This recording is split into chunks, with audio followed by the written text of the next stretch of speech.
Try to cut your hair, get like me. No, man, no, get out of here, bro. Like, why is it every time right before we start, you always have something slick to say? Like, every time before we start, you have something slick to say. And how am I going to get like you? I have hair. I have hair. How am I trying to get like you? I have hair. You see this? This? Yeah, I have hair. So how am I trying to get like you, sir? Anyway, before I was so rudely interrupted, what's going on, everyone? Welcome to another week of the podcast. And of course, you know, old man's gotta just fuss at somebody, just like other people that I know, you know, in that same. Who was fussing? Yeah, no one was fussing. You sitting there trying to be slick. That's all it was. That's all it was. You trying to be slick. Back in rabble. Well, the thing is, we got a serious problem going on. Uh-huh. And it's using the internet. And that's changed the game. The same thing that, you promoted, and it seemed like it's the new way. But now it can work in a detrimental effect. You can get mass people, it's easier to do.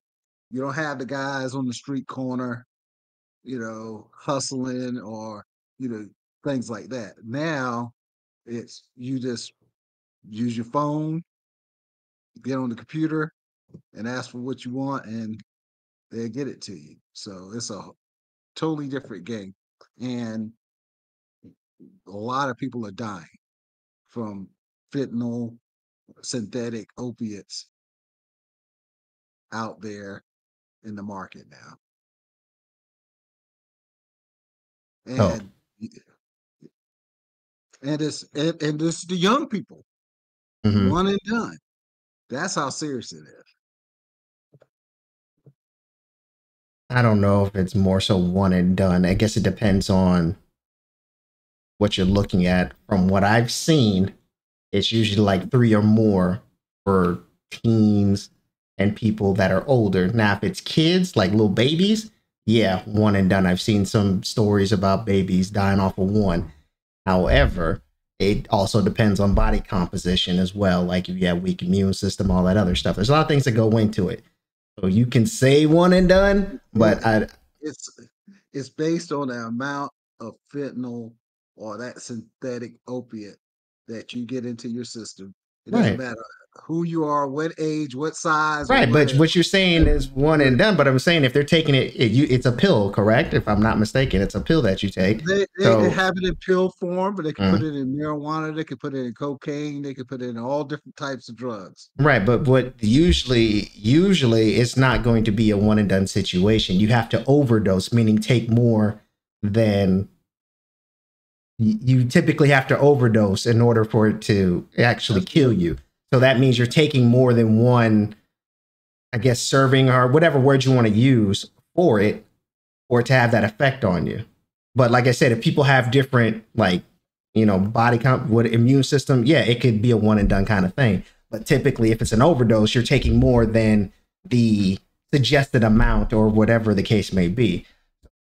It's going to be more than one. Absolutely. Absolutely. It is an overdose. Mm-hmm. But that misconception is why it's so deadly. Mm-hmm. The thing is, it's being mimicked as like any other drug, like Valium or whatever drugs that you think you're taking, that you used to take, but it doesn't take much fentanyl to kill you. Mm-hmm. So the thing is, now these drugs are being manufactured with this synthetic fentanyl, and you just take this is the size of a pen, tip of a pen, and that's more than enough to kill you. So it is overdose because this is how much you need. The tip of this pen is all you need to kill you. It's not that you take a bunch of drugs, You could Mhm. take one pill, you could take a half of a pill and it'll kill you. It's overdose of fentanyl. That's why it's so scary and that's why it's so dangerous. And and that's why, taking drugs from somebody, getting a pill from a friend and things like that, that's why it has no demographic whatsoever. Anybody. And the way it's going right now, everybody's going to experience somebody dying from this. That will know somebody personally that's died from this. Mm. Here's my thing with this whole fentanyl, and I feel like there's a couple of layers to this. One, people are trying to score points because you have upcoming elections and things like that. That's one way I see it, because this is it's a cycle. And let's not forget in the early 2000s, you had another one with rappers talking about hydrocodone, oxycontin, but you didn't get, like you said, you had the same kind of effect where people are like, oh, you can overdose on this now. At this point, this is just me talking. I'm kind of numb to the whole thing, because it's just like, okay, like, how's this any different from that stuff that's still out there that you can still get? This is just a popular, this is the in drug as I look at it. This is the in drug that everybody wants to take. It's not, if you're gonna keep it consistent, talk about all of them, not just the hot topic one at the moment. The That's how thing I is, feel about it. okay, well, the thing is, they are mimicking these drugs. You're thinking you're getting oxy. You're Mm, thinking you're getting that particular pill, mm, but it's been cut. It's been laced with a synthetic drug and it could kill you. And it's so many stories I've heard of young people being, the parents finding them dead the next day because they took a half of a pill. That's it. And it was done. You got famous people, stars and rich people dying from this synthetic drugs. And the thing is, it it has increased. It was out there, but it's increased since COVID. And it's due to the fact that production shut down on the regular drugs during COVID because everybody had to stay in place. Then next thing you know, hey, I can make it in my bathroom. I can make these things in my bathroom. And now we got an epidemic of mass proportion that we got drugs out there that's killing people. And nobody's really talking about it. what do you mean? They're talking about it, but okay, if you okay, in one day, Mm-hmm. and I wrote it down, and this was January the 4th, 2021, COVID. Mm-hmm. We one day, 4,327 people died from COVID. This is COVID. Mm-hmm. They're saying 150 to around 210 a day are dying from fentanyl or synthetic opiate Mm-hmm. deaths, overdose. And that's 6,300. If it's, 210, 6,300 a month if you did 30 But days. you said, So you do these numbers, this is one day, and they call it a pandemic. well, here's, Now and the pandemic is over now, in a sense. mm-hmm. You don't have those death numbers. Now you're getting a drug that's synthetic drug that's being put out there that's killing 210 a day. Mm-hmm. That was just a record for the US. It got up to like 5,000 in one day, but that wasn't a steady number a day. That was just one of the highs a day. Mm-hmm. You're losing this every month, and the numbers keep going up, and then eventually you're going to lose 5,000 a day. It didn't start off losing 5,000 people a day in the US. Mhm. It started off with 1, 2, 10, 20, 30, and then what did they call it? The pandemic. Now you got 210, 150 to 210 dying a day, and nothing's really being. They're doing some things about it, but it's not like I think it should be. Right, I Put the word understand. So before I get to what you just said, let's go back. You said 4,000 died in one day from COVID, something like out. that. It's so if that's the case, this COVID still outpaced what you're talking about as far as the drug. Hmm? Right now. I understand that, but it's just once again that 5,000 compared to 12 to 15 or whatever the number may be. It's kind of So it's two 5,000 a different. month is good. Well, I'm saying it's two different. It's two different things because you're saying you said 4,000 from COVID, right? At one day, One day. one day, That was at 5,000 every day. right? But you said 4,000. So if we're doing the same thing, you said 4,000 that one day compared to 100 and whatever the number was, 150 to 210 right? a day. So if you go over a 30-day period, COVID was still outpacing. COVID is outpacing. Well, was outpacing. Well, still I don't know. Well, it doesn't matter.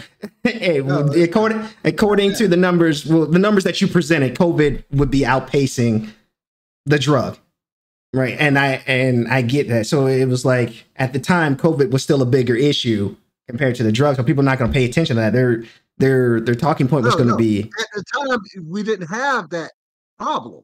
mhm, It's after COVID this picked up okay, because people came. People want that high. The people who want the high are going to get the high. People who want to make money on drugs are going to make, right, going to do that. So they came up with another way of doing it. hmm, When Trump and China got together and said, we're going to stop making fentanyl because that was the supply. Fentanyl was coming from right, China. right, So China said, okay, we'll stop. But the components to make fentanyl, Mexico picked it up. They hmm. said, hey, we'll buy those ingredients that you use to make fentanyl and we'll make our own. But And now that's the new pipeline. here's the problem, though. Here's the problem Mhm, that you face, mhm. right? You use those drugs as typically painkillers, people that are going through surgery, things like that. So Can you how do you police it? Because people are going to get the drugs if they go through surgery. They're going to have those drugs. I understand people can still make them, but what are you going to do? If you cut the people off that need them, then they're going to be in extreme pain or whatever the case may be. It was the same thing. Like, that's what I'm saying. It's the same thing with the hydrocodone and the oxycontin. All those drugs are for pain management, essentially pain management, and maybe some other things that are associated with it. Same thing with the fentanyl. Fentanyl is an opioid for pain. It's a pain medication. So right. I understand where you're coming from as far as it being a pandemic, but once again, how's that any different from the other drugs that people can still get access to? And you could probably make oxycontin and all that stuff in your bathroom if you wanted to. And what it was still, I just see it as the circle. Well, once again, I'm just going to reiterate this. This was the same thing that happened in the early 2000s when hydrocodone and oxycontin were the big thing. And it's just, they're up in arms about it. It's the same exact thing. I guarantee we can go back and look at the Heroin, when they use heroin yeah, and all you that can other go back stuff. to an early 2000 post and it'd be the same thing. Oh, it's killing X amount of people a day. People are overdosing on this drug. But what was done about it? It just died. That's what I'm saying. Like we're just going through the motions. Like I hear you. I hear you about it being not being managed, but the people that actually can do something about it are just doing it to score points. And then it just falls to the wayside. Because you can still get access to these drugs and OD on them. So that's why I'm like, okay, well, what are you going to do about it? I get that. I get that. This, I felt it was a topic to talk about because I don't want someone out there to take something from somebody Mhm. and not knowing that you're taking a risk. You don't know this medication wasn't prescribed to you. Your doctor did not give you this. Mm-hmm. You're taking a medication that didn't come. You don't know where this medication came from, and it's usually a friend. It's Right. usually somebody you know, Right. and they can take that same pill. It doesn't happen to them because it's no, and because you make a very good point. They use this in the medical field, but if you got you got the right dose of each Mm-hmm. component in that medication. Mm-hmm. This is just like cookie cutter. You mix, some might be in this and nothing might not be in this one, in Right. this cookie. So you take a pill from a guy, he take the same pill. Your pill might be laced with fentanyl. His might not have anything in it. Mm-hmm. You're dead. And he's like, well, we took the same pill. No, you didn't. You don't know what you're getting. Do not take pills, drugs, or anything else from other people. Mm-hmm. If you got a problem, go to a doctor, get help, That do that these brings things. up Is it that brings up a key point. No, I hear you. I hear you on that, but that brings up a key point. Usually, when you get those drugs, it's because you can't go to a doctor and you ask a friend or somebody that has access to it to give you those drugs. I just thought about that. That was something I thought about. That's usually a key factor as to why people have access to or get those drugs in their system, is because they are in pain. Something happened. Maybe not the case, but typically they're in pain. Something happened. They don't want to go to the doctor or they can't afford a doctor. And then, their friend who he still has, some prescribed pills left over. Oh, let me give you these. These help me out. absolutely? Now, this is what how I look at it Mm-hmm. today with today's society and how things are now. My friend calls me up. Hey man, I'm in pain. I know you had something going on a while back. Mm-hmm. Well, I might have used all my pills, but I might have something somebody else gave me. So I said, you can use this. It's the same thing. I just didn't take it, but you can use it. Right. It's not necessarily for my pill stash that I had. So they take the pill in this fentanyl. Now you could base it, you could go that route. This is why I'm saying this. Mm-hmm. Or my friend could call me and say, hey man, I'm in pain. So this is what you're typically doing this, but you're not doing this directly. I'm just throwing a scenario. Hey man, I'm in pain. So I'll bring my loaded gun over there, put a bullet in it, give it to you, and you take yourself out of your own misery. That's what you're doing when you accept Excuse me. a pill that was not prescribed to you, and you just spin the chamber and just pull the trigger because Right. it might be good or it might not.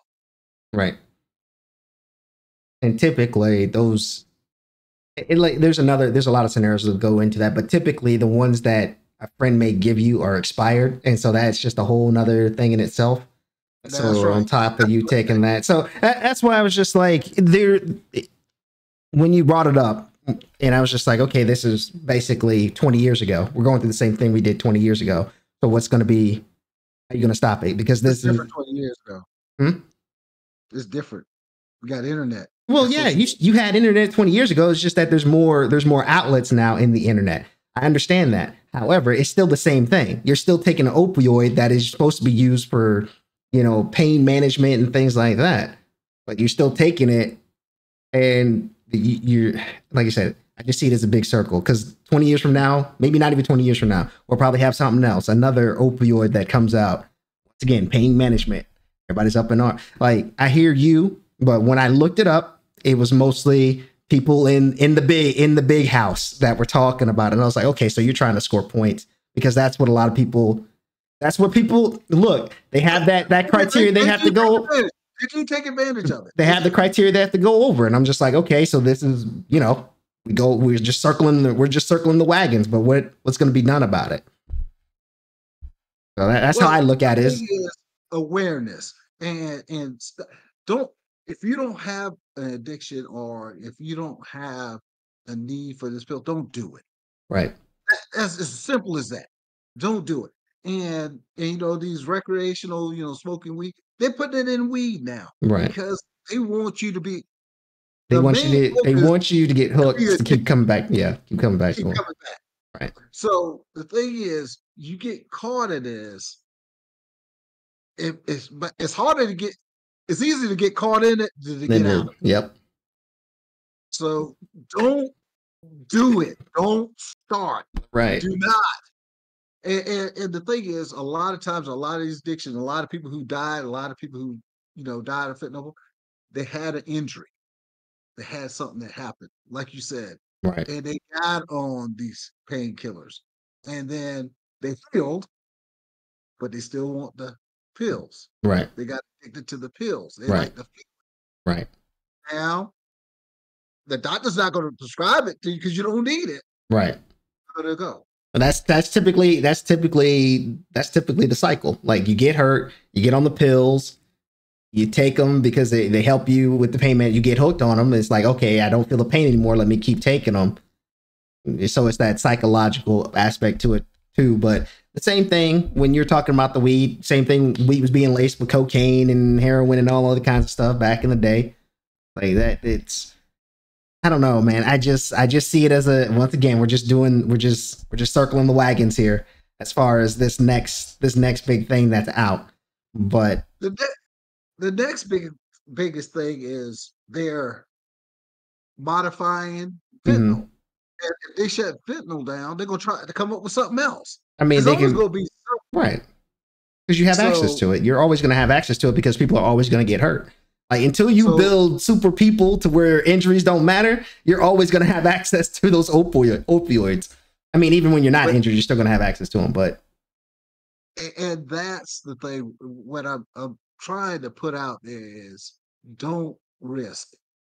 Now, if you want to play Russian roulette with your life, and maybe you get a good pill, maybe you don't. You might get a good pill this time, but you know, I you know, I think Prince and other guys got caught up in take they they took a pill. It was too much fentanyl in it. They're gone. mhm. Things like that. You hear about it all the time. Some people, you thought, oh, they just OD. No, it was they took a pill and that was it. So it's past all the demographics. It's not poor people. It's not white. It's not black. It's not green. It's not purple. It's not rich. It's not poor. Everybody is subject to it. But here's the thing, and I'm just going to throw this out there and see what you think. Right? Doesn't some of that, as far as the kids portion, we're going to do two different spectrums here. The kid portion, doesn't that fall into parenting? Wouldn't that be a parenting thing as far as making sure your kids aren't taking stuff or teaching them, that thing? But that also goes into that making that dumb mistake in high school. You're trying to be in with the cool kids.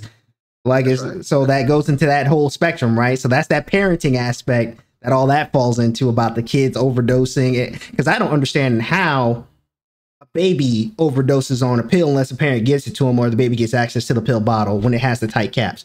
That was my thing when I read that article about the little 3-year-old kid dying from fentanyl.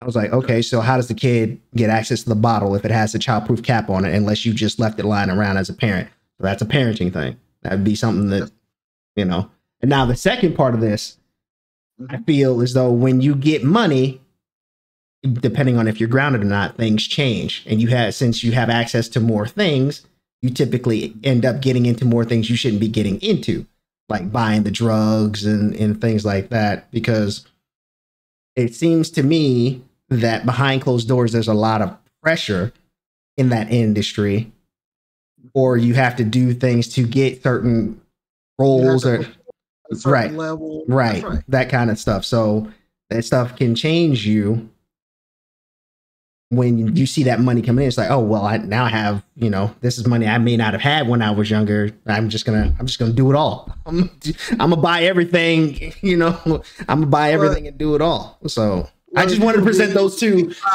I want to present those two things to you and just, because All right, money can change people. I just know that. So I'm just throwing it out there. let's deal with the parenting first. Mm-hmm. Parenting, everybody, for the most part, at first, until reality hits them, not my kid. It's delusional. Right. You want to believe it's somebody else's problem, somebody else's issue, not mine. I don't have that. Mm-hmm. My kid's good. I've done everything. They don't want drugs or anything else, and they're right in the room back there getting high. You know, you got to pay attention as a parent. You got to see the signs. It's signs there. Kids on drugs, the signs are there. You just got to pay attention. Right. So that's another thing. Parenting, yeah, plays a major role. But once the addiction's there, man, uh, they got to want it. It's up to them once they got the addiction Mm-hmm. because you can't want it for them. They got to stop on their own. They got to go through the treatment. You make sure you get them the right treatment and get them to the facilities and Right. show them love and all that stuff. But man, I've heard from addicts. They said, "I'm always going to be an addict. It doesn't end. Right. You live with it. You live with knowing that you're an addict, and you'll have to do whatever it takes not to fall back because the craving is there. Right. The thirst is there. It's always going to be there. Now, money. Now let's talk about the money side of it. Yes, you got money. You expose to more things. You got people who want to be in your circle. There's people who want to make money off of you. Mm-hmm. Hey, if I could get him hooked on something, hey, I got millions of dollars I could, access to. I Right. didn't, I didn't hit the lottery. And then you got athletes, you got people who get injured, who they are on pain. They got to make it to that next game. They got to play. They got to show up. Right. So they take that pill, forget the pain, make it through the game. They're the hero. They're still in pain, Right. and then that addiction comes in, and So it's just like, what do you do? what do you Like do? at that point, I feel like it falls on the individual. Like That's to, right. Back again, the individual. it's up to like you. It doesn't matter how much you scream at the clouds, be like, oh, this is a. It's gonna fall at the end of the day. It's gonna fall into that individual whether or not to take it or whatever he needs to do. Like, yes, I understand it's different for different things. Like if you're an athlete, if you're an athlete at an important position, you're typically going to be pushed more to just do it and get out there because in the bigger scheme of things, you're making money for the business that's paying you. But at the end of the day, once you retire, it's a whole mess with that. And so Deal with it. yeah, it's like I said, it's just one of those. I just feel like we're circling the wagon here, like circling the wagon with something new. Yes, I understand there's more access to it. I get it. There's more access to it because the internet has grown since then. However, it's still a pain management medication that you can access from a doctor, just like any of the other ones that were screamed and shouted about 20 years ago. It's just that. That's true, but the thing is, I get it when you're in surgery that you're gonna have to have that pain, that medication to get through it or whatever, or cancer, Mhm. anything like that. But when you out here, you didn't have any injuries. You're just doing it for recreation. Right. Don't don't don't even try it. I don't care if it is prescribed. Mhm. Don't get caught in this. You don't want to hit your wagon to that horse Right. because once that horse start moving, it's hard to take that wagon off. It's hard to so don't take anything from anyone, any pill, any drugs, anything from anyone Mm, whatsoever. Just don't do it because the life you save might be your own. right. And, and, and don't give anybody any pills. Mm, If somebody is asking you for a pill, you let that people know that this person is going around asking for pills. Hey, that person needs help because they're playing a game that is only one loser. right. And it's the person who gets the wrong pill from the wrong person and they're gone. So let me ask you this, and this is pretty much the last thing I have to say on this topic. What do you think? Because I know some people that their parents did this to them back in the day, and this was more so about like drinking. Like the parents would let the kid drink at Uh-huh. home, which was kind of like it did the reverse, so they're not wanting it when they got older. That kind of thing. What do you think about? I guess it kind of falls into that category of like hall pass or something like that. What do you think about? I don't know, not necessarily with the painkillers, but just overall in general, as far as that teaching method. Because typically, if it's something that is not necessarily frowned upon, but something that people are like, no, you can't have it.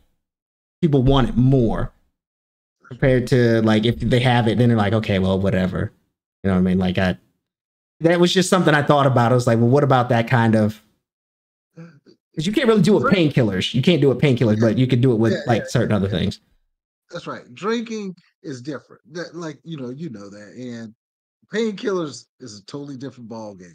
Right. Um, you know, you don't know what tolerance level. Like you said, you don't know what tolerance level. Everybody got different tolerances.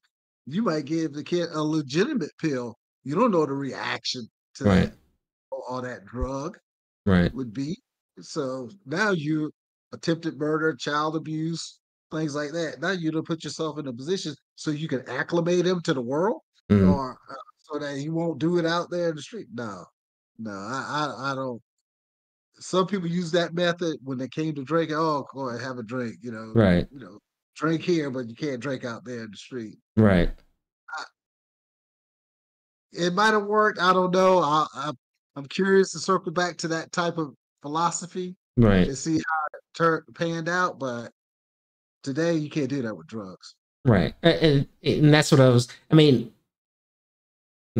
like since marijuana is becoming more of a common thing now, and it's not taboo like it was. It was kind of like those things, like because I know, as they say, marijuana is the gateway drug, or that Dare program, everything they say. So I was like, well, if they let the kid do it at home, but in like small increments, to make it not seem so taboo, would that affect the outcome of them wanting to try other drugs? If they're already like, well, I've already done this, you know what I mean? Like not getting them hooked to I'm the a point of, weed head. I'm not gonna do opiates. I mean, they I'll could, smoke weed, but they taking the weed now. yeah, but I'm just saying as an overall picture, like if it's in a controlled environment, if the kid already has access, then he's not going to want to, because you're already trained him. He's like, okay, I already have this. Why would I want to get this from? So let me ask you: I'm would you just, want your kid, if you had a kid, would mm-hmm, you want them to say, "Hey, I'm gonna buy some weed for you so you can smoke it at home"? Because I know weed is out there in the streets. mm-hmm. Would you do that? I mean, at this point in time, I just go to the shop.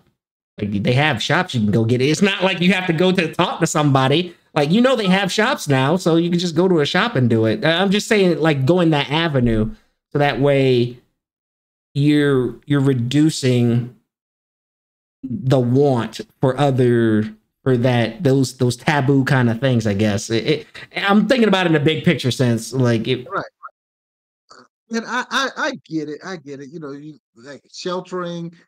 You've heard the saying, oh, you keep her in the house, and then when she gets out on her own, she's buck wild and right, out. I don't know. That I can't really answer, but I've seen that. I've right. seen that I've happen. seen that. I've Like seen I said, I knew help. people that were my age that did Right. that. And I was just like, and they turned out okay, as far as I know. I mean, I didn't see, any death reports or anything or nothing like that. So they seemed like everything seemed to work out okay. So I was just thinking about that. So what if some parents try to do that approach and not make it so like just those like the alcohol and the weed, like you would have to do the alcohol probably later on, I guess, when they're getting closer to getting out the house or something like that. Maybe the weed, maybe mid high school, like because that's when you make the dumb decision. That's usually around when you go to get that kind of stuff. So I was just thinking, like, what if they did that? Would that help? I mean, it may help, it may not, depending on the I guess the Yeah, it might person. create a situation. Yeah, It it might might. But you also might have a situation if they leave and you don't do anything. So it's just like I don't know. I was just thinking about it. Like, what do you do? Like, do you go that route and make it to where it's not taboo to make the kid not want to do those things because they already have it, they already have it in a safe haven where they can have access to it and nothing's happened to it or whatever at home? Or do you put the clamps down on it and then that kid eventually is like, well, I'm gonna do it when I go to college or whatever, that kind of. it can, but parenting, it goes back to parenting.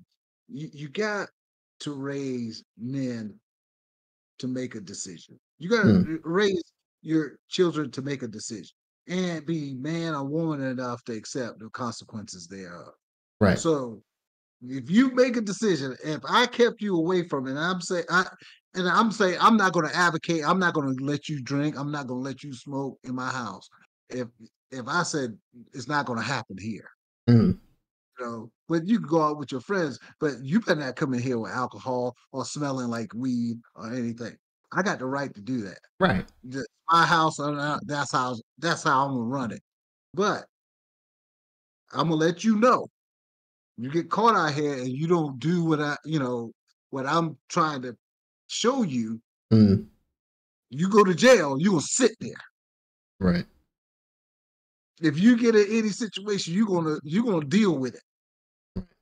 So if they understand that, that should be a deterrent in itself. The consequences, you got to know consequences for your actions. And I think that's a lot that's not happening to the youth today Mm. is they're not experiencing the consequences of their actions. Well, here's the thing: a lot of that stuff is marijuana thing was a big thing, and now that they've Still reduced is. it, yeah, but they've reduced it compared to what it used to be. So now that was one of the main things that was just like, oh, if you have it, you're getting, lock, throw you in there, lock away the key. Now it's just like, okay, you get a fine or whatever the case, depending on where you're at, of course, because different states have different things.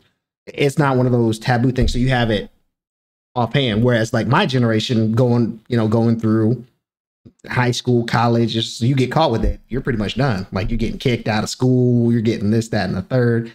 And so that, yeah, that's what I'm saying. You don't have those repercussions now because one of the main things you have more access to it now, as far as it being something. So that nips one of the deterrents in the bud as far as trying to teach your kid about having those things. Because I mean, yeah, you still have alcohol, you get caught and everything like that. Yeah, that's still there, of course. But I know marijuana was a big thing growing up, and you had those hard, depending on where you're at, you had those hard rules. It's like you get caught with that, that's pretty much it. Like you get a record, and then that starts a whole tailspin down there. So I guess I don't know how you would teach the younger generation because the only thing they can really avoid, well, I guess if they had opioids or something like that, but I don't know. The only thing you could teach them is alcohol now. It's like if they get caught with alcohol, I guess. I mean, Yeah. because I, typically weed was the thing in high school, and now you can have weed just on you. There's, well, a certain amount, a yeah, certain but you can have it on you. It's just like, oh, well, all right. Oh, I advocate don't do any drugs right. and don't start drinking. If you look, it's better to remember what happened that night Mm, than to have somebody tell you about that night. right. So that's why I talk about the drinking. You could have it could have been a great time, but you don't even remember it because you're so drunk you don't even recall. Right. So It's just pick your poison. You're a young adult. Make a decision. Know its consequences behind it. You get behind the wheel. If you're driving, Right.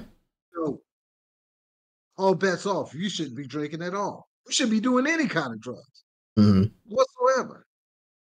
And don't have anybody doing it inside your vehicle while you drive. If you're the designated driver, if they did whatever they going to do out there, that they get in the vehicle, that's different. But they Right. can't do it inside the vehicle with you driving. Right. So it's parenting, and the thing I stress is don't start. If you don't drink, don't start drinking. If you don't do drugs, don't do it. Don't do it. You're not missing anything. You don't miss something you never done.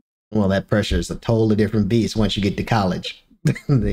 I hear you, but that pressure increases once you get to the tail end of high school, get ready to go to college. There's things out there that are going to tempt you. Just so you just Absolutely. gotta I get it. But if I could suggest in today's society, right, it's not like it was with you. You don't have things out there that people know that will kill you and still sell it to you. right. I mean, in a sense, they, like say, oh man, this pill, I know it's laced with fentanyl or some illegal synthetic drug that could kill you, but I'm still sell it to you. That's what they do now. Right. They know it and they don't care. And then, there's another caveat to this, real quick, that when you do OD, you do die from this. It's not necessarily a murder case. It's not going to be looked at as murder, even though they know that you got a pill from this dealer online and everything. You got communication. That doesn't mean they're going to go get that person. Right. They take it as you're a druggie. You took, you call, they drop you a pill, you OD. That's And it. I mean, a lot of the websites that you're talking about do have disclosures like, hey, we're not responsible for you. Oh, they set the precedent right then and there. So once again, it falls back to the person. To at the end of the day, if all the onus falls on the person. Don't do it. Just don't take the chance. Hey, if you want to hide, you know, get high on life. Oh, that is the most cliche it's I've ever heard in my life. Oh my goodness. You sound like one of those people in the PSAs and you sound like one of the peoples in the PSAs and high little videos that they put on once the substitute teacher comes in. It's like, hey kids, you want to get high on life. They're usually wearing the sweater, the tied around sweater around their neck and everything. Come on, man.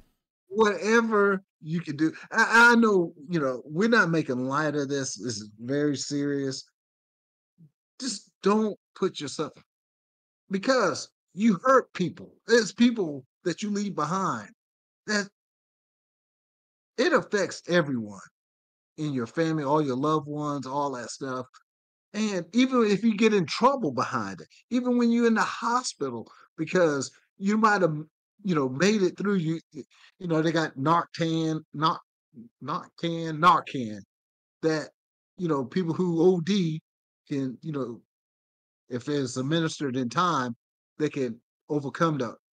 But they're still hospitalized, they're still in a coma and all this stuff for a while. You putting your family, your loved ones through this. Why? Yeah, don't do it. I mean, all jokes aside, it's just you playing a Russian roulette with your life for no reason. Mm. I mean, you heard it from the old man. So I have nothing. I've already said my piece. Like this is just we're just circling the wagon. So maybe in 20 years from now, we're gonna hear about something else. And I hope whoever watches this can pass the word and say, look, put it out there. There's pills out there that can kill you, one and done. That's it. mm, Don't take anything that's not prescribed to you. Watch these the weed, the coke, all these other drugs, they're lacing the same stuff with it. Just try to deal with whatever addictions, get the help you need, and find another way to deal with pain management, and things like that if possible. Because, like I said, the addiction is real, and hey, you need help. If you got that type of addiction that you're willing to take that chance and that risk, you need to get help. Mm. Oh, well, I don't have anything else to say. Is there anything else you want to say That's it. That's to the people? Okay. Well, that's gonna be it. We'll see y'all next week. Uh, it. yeah, Yeah, whatever topic. because Yeah, we're not gonna sit here and circle the wagons for 20 years talking about something that was talked we're about for something save lives. else. Hey, We're man. trying to save lives. Right. You know what you should do? You should go be up in there in the big house and getting these points. That's what you should be doing, like everybody else. But that's but That's another. anyway. Yeah, exactly. But anyway, we'll see y'all next week, and you all take care. We're out of here. Later, everybody.